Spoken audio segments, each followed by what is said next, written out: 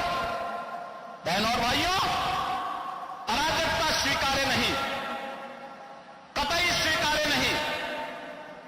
ہم سمان سب کو دیں گے، سرکشا سب کو دیں گے، لیکن اگر کسی نے سرکشا کے ساتھ کھلواڑ کرنے کا دساہس کیا، نردوش ناگرکوں پر حملہ کیا، بیٹی کی سرکشا اور ویاپاری کے پرتشٹھانوں میں آگزنی کرنے کا دساہس کیا، تو اس کو ہی نہیں، اس کی کئی پیڑھیوں کے سامنے ایسی کارروائی کریں گے کہ ان کے لیے ایک نذیر بن جائے گا. آپ سے پوچھنا چاہتا ہوں کہ دونوں ریلیجس میں آپ نے اتنی سملرٹی بتائی، تو کبھی نہ کبھی یہ لوگ ایک چھت کے نیچے ہو سکتے ہیں، تو بائیفرگیشن ان میں کب سے ہوا؟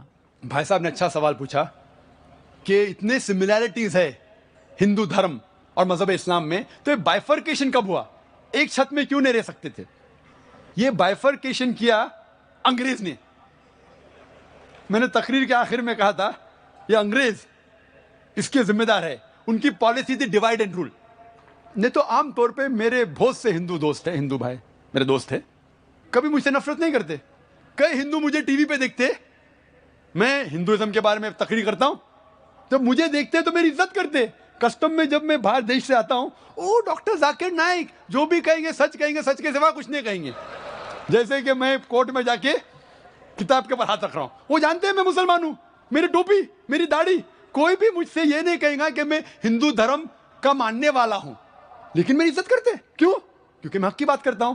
یہ انگریز لوگ نے چنگاری ڈالی اور ہمیں بٹوایا، لیکن وہ ذمہ دار ہے. دوسرے ذمہ داری ہماری بھی ہے. اگر کوئی ہم میں جھگڑا پیدا کرنا چاہتا ہے اور ہم اس کے جال میں آ جاتے تو غلطی ہماری بھی ہے. انگریز تو چلے گئے لیکن اپنی غلط چیزیں چھوڑ گئے. اسی لیے میں کہتا ہوں پالیٹیشین سے، آپ دنگے فساد کیوں کرتے؟ لیکن میری یہ درخواست ہے کہ کم از کم آپ اپنی دھرم کی کتاب کو پڑھو. اختلاف ہے، میں یہ کہوں گا کہ ہندو دھرم اور مذہب اسلام میں اختلاف نہیں ہے تو میں سب سے بڑا جھوٹا ہوں.